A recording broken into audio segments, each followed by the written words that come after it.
plongez dans l'histoire bouleversante de la famille Maguad, une famille philippine généreuse qui a ouvert son foyer à une adolescente de 16 ans dans l'espoir de lui offrir un avenir meilleur.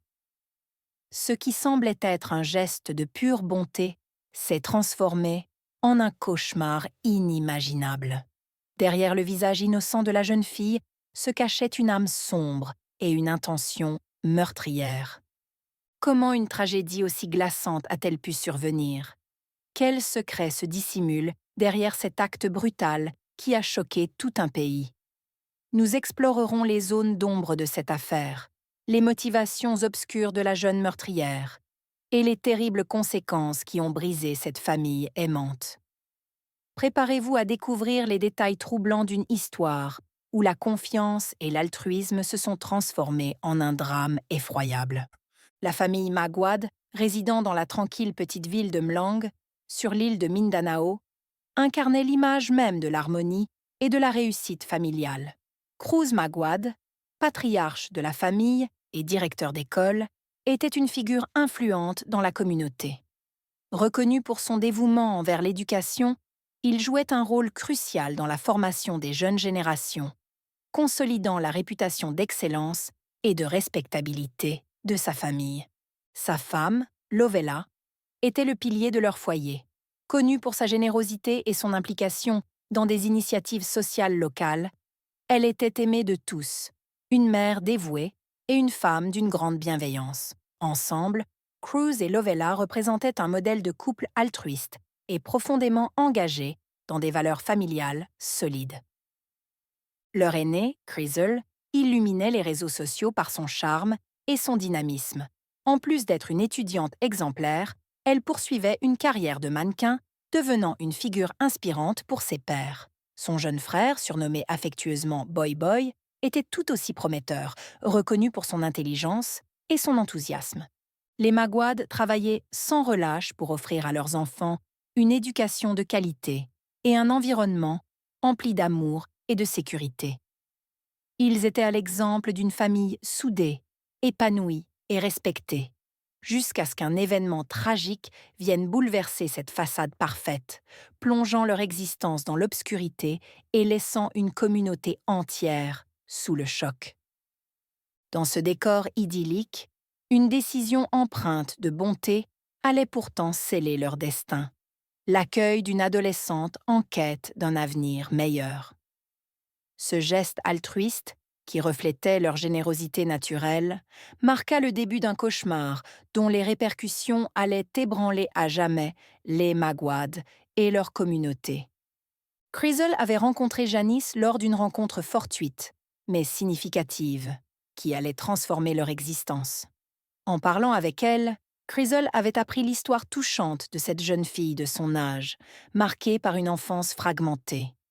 Issue d'un milieu difficile, orpheline, Janice avait grandi dans la précarité, privée de la stabilité d'un foyer et de l'affection sincère. Ses yeux, chargés d'une tristesse silencieuse, exprimaient tout ce qu'elle ne pouvait verbaliser. Touchée au plus profond d'elle-même, Crizzle avait plaidé avec ferveur auprès de ses parents, Cruz et Lovella, pour qu'ils tendent la main à cette jeune fille. Elle mérite une seconde chance, une famille qui l'aime, comme nous, leur avait-elle dit, les yeux brillants de conviction. Cruz et Lovella, fidèles à leurs valeurs de générosité et de foi, n'avaient pu rester insensibles.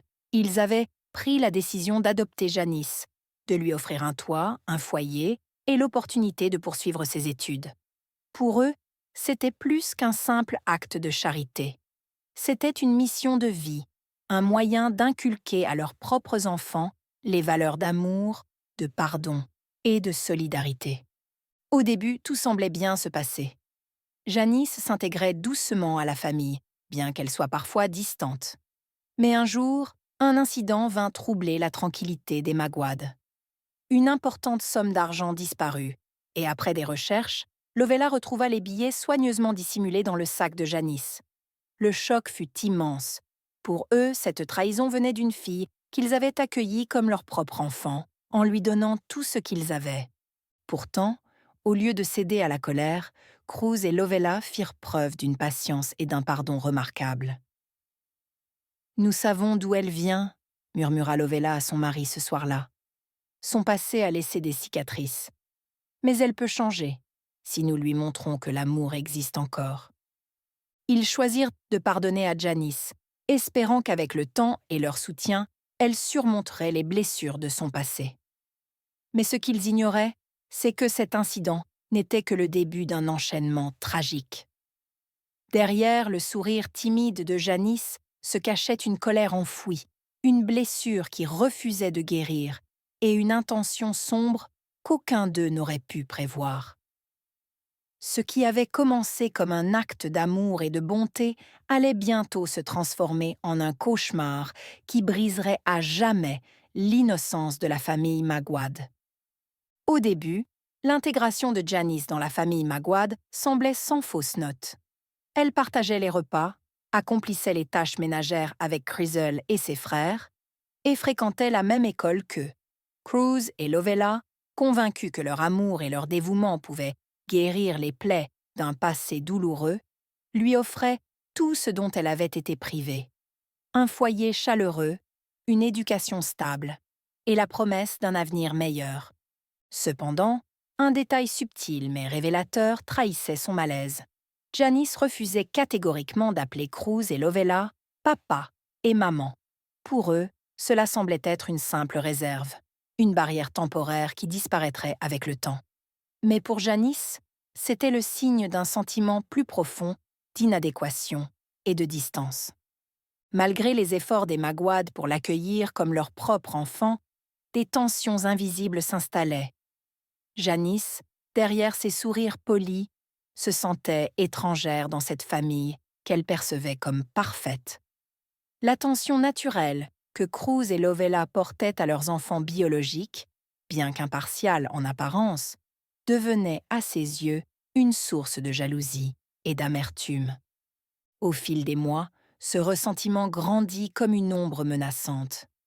Les gestes de générosité des Magwad, qui auraient dû être des preuves d'amour, se transformèrent dans l'esprit de Janice en rappel constant de sa différence, de son exclusion implicite. Chaque rire partagé entre Crizzle et ses parents, chaque mot d'encouragement adressé à ses frères, renforçait en elle le sentiment qu'elle n'était qu'une intruse, tolérée mais jamais pleinement acceptée. Le 10 décembre 2021, ce qui devait être une journée ordinaire dans la maison des Magwad bascula dans l'horreur. La famille vivait une tranquillité apparente. Mais ce jour-là, l'absence des parents, Cruz et Lovella, allait laisser un vide propice à une tragédie inimaginable. En milieu d'après-midi, des cris déchirants et des bruits sourds envahirent soudainement le silence du voisinage. Ces sons, étranges et alarmants, provenaient de la maison familiale, autrefois un havre de paix. Des voisins inquiets, pris d'un mauvais pressentiment, décidèrent de prévenir Cruz, qui s'empressa de rentrer chez lui, le cœur lourd d'une angoisse qu'il ne pouvait expliquer. Arrivé sur place, il trouva la porte d'entrée verrouillée de l'intérieur. Il frappa, appela, mais aucune réponse ne lui parvint. Poussé par une peur grandissante, il contourna la maison et se dirigea vers la porte arrière. Celle-ci, curieusement, était entr'ouverte, comme une invitation silencieuse à découvrir l'innommable. En entrant, une odeur métallique lui emplit les narines, lourde et écœurante. Ce qu'il vit dans le salon dépassait tout ce qu'il avait pu imaginer. Le chaos régnait, des meubles renversés, des traces de lutte évidentes, et au milieu de ce désordre, une scène qui le cloua sur place. Les corps de ses deux enfants gisaient là, sans vie, dans une mare de sang. Crizzle, sa fille aînée, autrefois pleine de vie, et son jeune frère, surnommé Boy Boy, avaient été brutalement assassinés. Leur peau portait les marques de coups violents, leur visage figé dans une expression de terreur. Cruz vacilla, le souffle coupé. Son esprit refusait d'accepter ce qu'il voyait. Il voulait crier, pleurer, mais aucun son ne sortait de sa bouche. Le cauchemar qui se déroulait devant lui n'était pas seulement un drame familial, mais le début d'un mystère glaçant. Qui avait pu commettre un acte aussi barbare? Et surtout, pourquoi? Mais une question brûlante hantait Cruz Magwad. Où était Janice? Pris de panique, il se lança dans une recherche frénétique, appelant son nom dans chaque pièce de la maison. Chaque seconde semblait s'étirer à l'infini, chaque recoin inspecté amplifiant son angoisse. Puis, après ce qui parut une éternité, Janice émergea soudainement de la salle de bain, ses cheveux encore trempés. Avec un sourire étrange, elle prononça des mots qui glacèrent Cruz. « Welcome home, Dad ».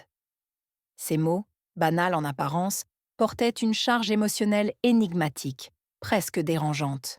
Cruz, sous le choc, n'eut pas le temps de s'attarder sur leur signification. Il se précipita vers elle, l'interrogeant avec une voix tremblante. « Que s'est-il passé ici ?» Janice, visiblement ébranlée, répondit que des intrus masqués avaient fait irruption dans la maison. Elle affirma s'être réfugiée dans le bureau, verrouillant la porte derrière elle. De là, elle avait publié un message d'alerte sur Facebook, suppliant à quiconque de venir les aider. Son récit, livré entre des sanglots étouffés et des regards fuyants, semblait convaincant.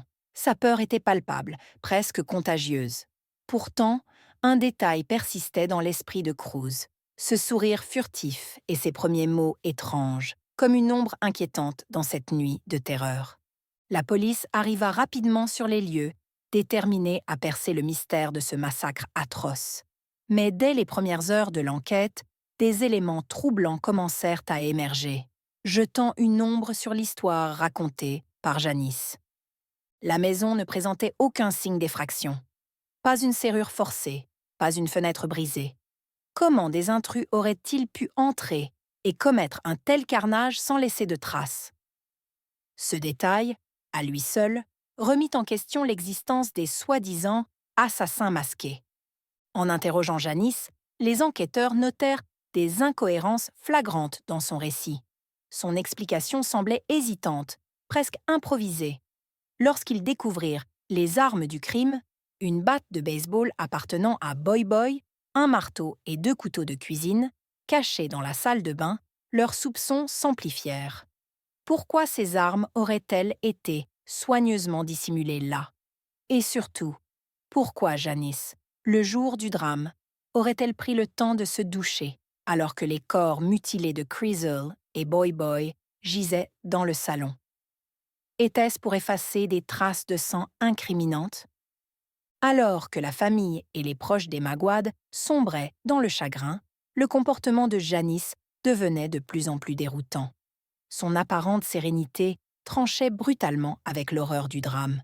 Ses gestes étaient mesurés, son regard distant, presque indifférent. Cette attitude, bien loin de celle d'une adolescente traumatisée, fit naître des murmures d'inquiétude parmi les voisins et même les enquêteurs. L'enquête autour du massacre dans la maison Magwad fut une descente inexorable dans un abîme de mensonges et de trahisons. Ce qui avait semblé être un crime d'intrusion s'effondra face à des preuves accablantes. Les armes du crime, soigneusement dissimulées dans la salle de bain, ne pouvaient être utilisées que par quelqu'un qui connaissait bien la maison. Leur emplacement était familier uniquement aux membres de la famille, excluant d'emblée l'hypothèse d'un cambriolage ou d'un acte de rôdeur. Des empreintes ensanglantées retrouvées sur le sol et sur un sac plastique contenant des vêtements tachés de sang furent rapidement analysées. Les résultats furent sans appel. Elles appartenaient à Janice. Son comportement étrange depuis le début, son absence d'émotion apparente et les incohérences dans ses récits devinrent des pièces cruciales dans le puzzle. Des messages qu'elle avait postés sur Facebook pour demander de l'aide ce jour-là ajoutèrent une dimension troublante. Ils étaient agrémentés d'émojis souriants, un détail glaçant en pleine tragédie. Cette légèreté souleva encore plus de questions sur ses intentions.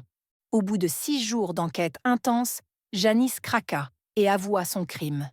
Mais l'histoire ne s'arrêtait pas là. Elle révéla avoir été aidée par son petit ami, un jeune homme lié à une église locale. Ensemble, ils avaient planifié les meurtres avec une froideur qui glaça les enquêteurs. Le mobile derrière cet acte atroce, une jalousie féroce et un ressentiment profond envers les Magwad. Janice ne supportait pas ce qu'elle percevait comme un favoritisme envers Chrysler et ses frères biologiques. Malgré l'amour et les efforts des Magwad pour l'intégrer pleinement, elle avait nourri en silence un sentiment d'exclusion jusqu'à ce que cela explose en violence. En réalité, Janice voulait garder le parent Magwad pour elle seule. Les révélations continuèrent à affluer. En retraçant le passé de Janice, les enquêteurs découvrirent qu'elle n'était pas orpheline, contrairement à ce qu'elle avait prétendu. Grâce à un avis de recherche lancé en 2013, ils retrouvèrent ses parents biologiques, détruisant ainsi le mythe de son abandon. Janice avait menti à Chrysler et à toute la famille Magwad, utilisant cette fausse histoire pour susciter leur pitié et s'introduire dans leur foyer. Lorsque la vérité éclata au grand jour, ce fut un coup de tonnerre pour la communauté. La famille Magwad, respectée et admirée, avait été trahie au plus profond de son cœur par celle qu'elle avait accueillie avec tant d'amour. Aidée par ses complices, Janice avait orchestré l'extermination de ceux qui l'avaient tendrement recueillie.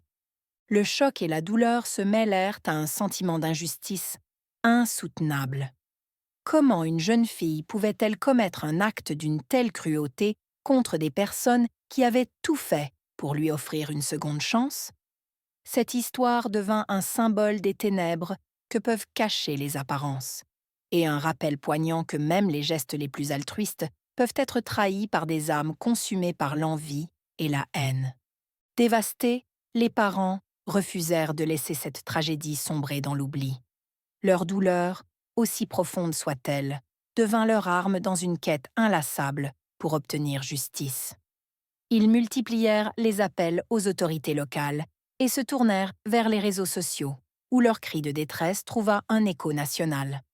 Leur lutte ne se limitait pas à leur propre tragédie. Ils voulaient transformer leur deuil en un mouvement collectif pour sensibiliser le public aux dangers des traumatismes familiaux, des violences latentes et des non-dits qui peuvent dégénérer en drames. Très vite, des milliers de soutiens à travers le pays se mobilisèrent. Leur douleur devint un cri partagé, une cause commune. Transformer leur tragédie en une mission, protéger d'autres familles de subir un tel cauchemar. Leur combat ne se limite pas à la justice pour leurs fils. Ils travaillent activement à sensibiliser le public sur l'importance des relations familiales saines et sur les mécanismes de prévention des violences domestiques. Leur histoire, aussi sombre soit-elle, est désormais un symbole de résilience et d'amour familial face à l'adversité. Que cette histoire soit une leçon pour nous tous.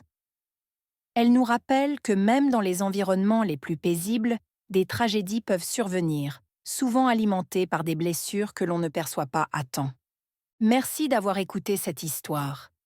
Si ce récit vous a touché, laissez un commentaire en hommage à la famille Magwad. Partageons leur mémoire, propageons leur message et faisons en sorte que leur combat continue de résonner bien au-delà des frontières, en mémoire des Chrysler et de Boy Boy.